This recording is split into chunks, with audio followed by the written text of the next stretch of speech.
Miss Cassidy, you brought this case before the court. What's going on?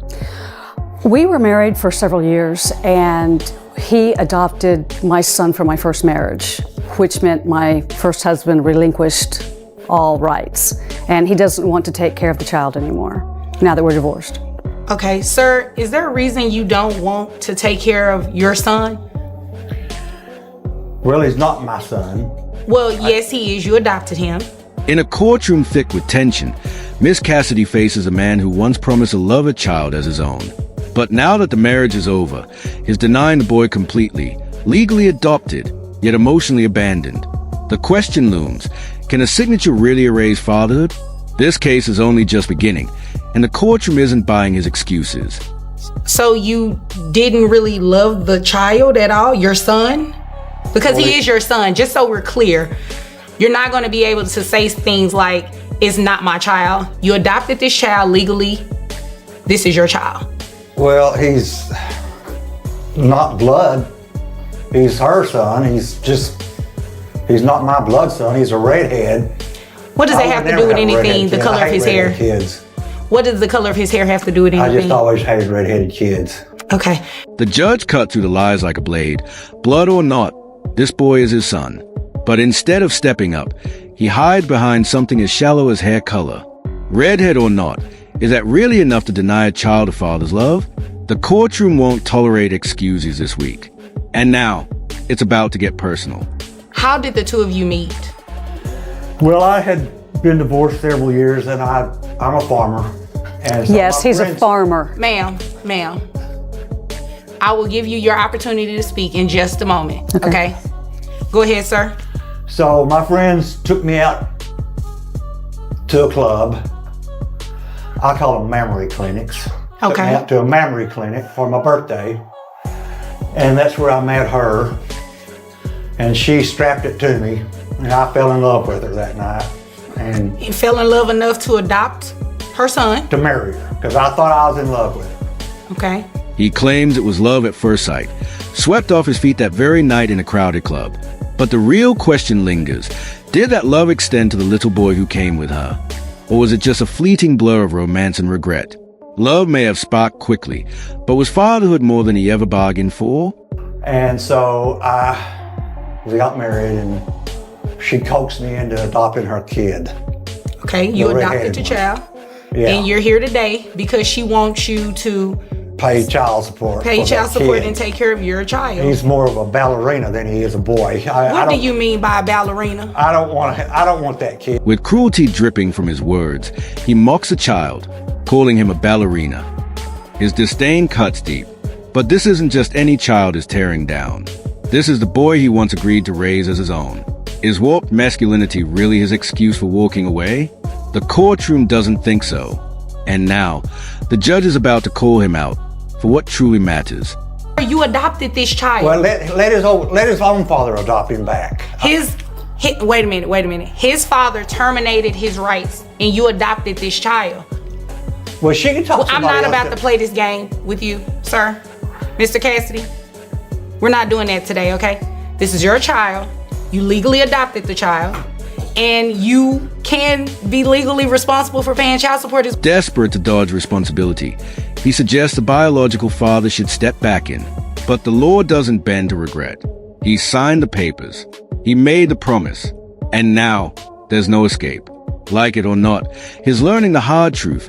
Fatherhood isn't optional. Well, his first dad gave up his rights. How come I can't give up my rights? Well, you know what? We're not doing that today. Today, you're going to take care of this child, okay? Okay, what? And you're not going to give him up because he's a redhead. No. He don't fish. Sir, Mr. Cassidy, how much money do you make a year? Approximately 83. 83,000. And ma'am, now I'm to you. What does this mean, farmer? I'd rather not go into detail. He pleads for the same escape the biological father once took. But the judge shuts him down cold. You don't get to quit parenting because of hair color. And when he blurts out, he's not even red-headed anymore, the courtroom falls silent. Because this case was never about genetics. It's about justice. $83,000 a year. And sir, you said, how many other children do you have? I have two. Two, okay.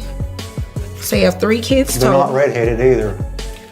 Sir, the color of their hair should not affect whether or not you decide to be a father to those children versus your adopted son. You understand? I understand. Okay. Well, as long as you understand. I have your gross. Yes, ma'am. I've dyed the little boy's hair now. So What color is his hair now, ma'am? His hair is the same color of his now. Earning $83,000 a year and still trying to dodge responsibility, the judge isn't having it.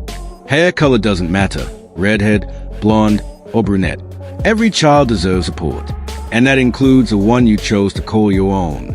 Now, with the facts on record, he's backed into a corner, and the numbers don't lie. You all are aware that the color of this child's hair doesn't matter in terms of the financial responsibility, right? I understand that, but he doesn't, so I'm just trying to make it to where he likes his son. You know what? It is ridiculous she even had to dye the child's hair to even make you receive any type of comfort, sir. That's ridiculous.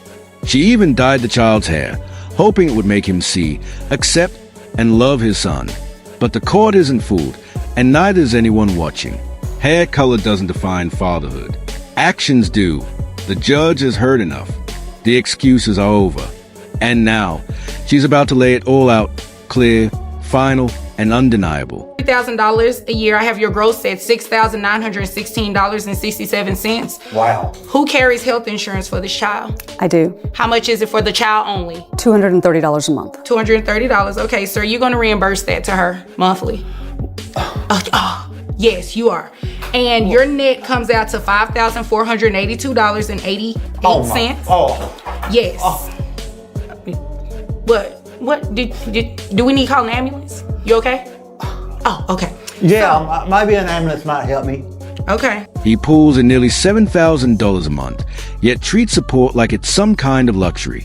The judge isn't swayed. She breaks it down, dollar by dollar. Farming might be tough work, but raising a child alone is tougher. And today, the balance comes due. Because in this courtroom, the numbers hit harder than any words ever could. Right now, I'm getting ready to help you with these numbers, okay? Giving you credit for the other children that you have. Your child support obligation is $808.72, plus the health insurance reimbursement of $230 a month.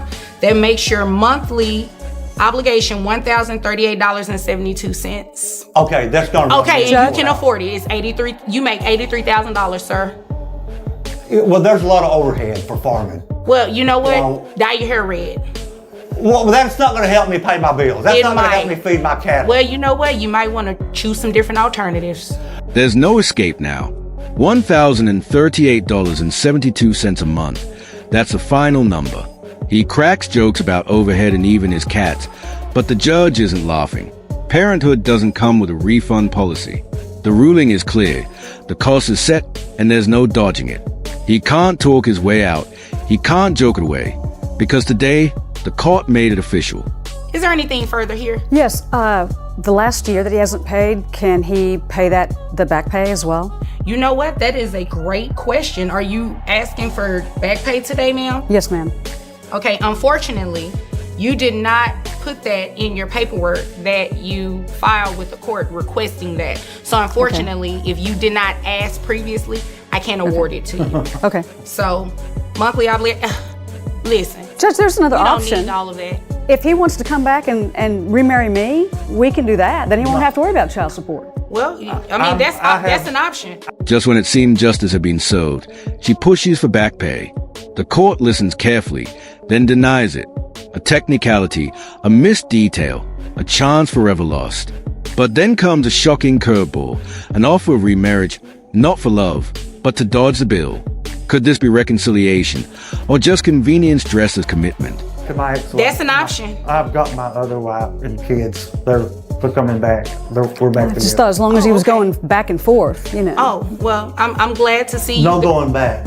Well, I'm glad to see that you moved on, and I'm glad to see that you're open to that possibility. But unfortunately, this is not reunification court. Maybe she this is should go child back to support the memory court. clinic and go to work. Well, guess what? If there's nothing further, you all are dismissed. Okay. Thank you. You're welcome. Want to give that to your wife? Maybe she'll have you comb your hair. Do that here. A final word from the bench. This isn't a soap opera.